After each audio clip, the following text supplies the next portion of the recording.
ಕೊರವಯ್ಯನವರು ಎಷ್ಟು ವರ್ಷ ಆಯ್ತು ರೀ ಕಾಣಿಕ ನುಡಿತಾ ಇದ್ದು? ಇದು 11ನೇ ಕಾರಣಿಕ 11ನೇ ವರ್ಷ. ಅದಕ್ಕೂ ಮುಂಚೆಗೆ ನಮ್ಮ ದೊಡ್ಡಪ್ಪ ಅಂದರೆ ನಮ್ಮ ಅಪ್ಪಾಜಿ ಅಣ್ಣರು ಮಾಲತೇಶಪ್ಪರು ಅವರು ಒಂದು 24 ಕಾಣಿಕ ಹೇಳಿದ್ದಾರೆ. ಅವ್ರ ನಂತರ ಮಂಜಪ್ಪ ಅವ್ರ ಮಗ ಹಿರೇಮಗ ಆದ 2 ಕಾಣಿಕ ಹೇಳಿದ್ದಾರೆ. 2016ರಿಂದ ಜಿಲ್ಲಾಧಿಕಾರಿಗಳ ಆದೇಶವಾಗಿ ಇಲ್ಲಿವರೆಗೂ ಅಂದರೆ 11ನೇ ಕಾರಣಿಕ ಚಾಲ್ತಿಯಲ್ಲಿದೆ. 11ನೇ ಕಾಣಿಕ. ಹೌದೌದು.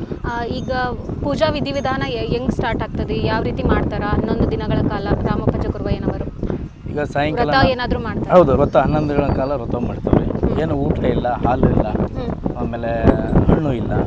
ಅವರು ತಗೊಳೋದು ಭಂಡಾರದ ನೀರು. ಆಮೇಲೆ ಸಾಯಂಕಾಲ 4 ಗಂಟೆಗೆ ಒಂದು ಲೋಟ ಮೊಸರು ಭಂಡಾರ ಮಿಶ್ರಣ ಮಾಡಿಕೊಂಡು ಸಾಯಂಕಾಲ 4 ಗಂಟೆಗೆ ತಗೊಂಡ್ರೆ ತಿರ್ಗಾ ಸಾಯಂಕಾಲ 4 ಗಂಟೆಗೆ ಅವರು ಭಂಡಾರನ ಸೇವನೆ ಮಾಡ್ತಾರೆ. ಆಮೇಲೆ ಮೊಸರು ಒಂದೇ ಟೈಮ್ ಸಾಯಂಕಾಲ ತಗೊಂಡ್ರೆ ತಿರ್ಗಾ ಸಾಯಂಕಾಲ ತೊಗೊಳ್ತಾರೆ. ಬಾಯಾರಿಕೆ ಆದ್ರೆ ಮಾತ್ರ ನೀರು ಭಂಡಾರದ ನೀರು ಸೇವನೆ ಮಾಡ್ತಾರೆ ಅಷ್ಟೇ. 11 ದಿನಗಳ ಇದೇ ಥರ ಇರುತ್ತೆ. 11 ದಿನ ಆದಮೇಲೆ ಕಾರಣಿಕೆ ಆದಮೇಲೆ ಇಲ್ಲಿ ಗಂಗಾಮತಸ್ಥರ ಮನೆ ಇದೆ.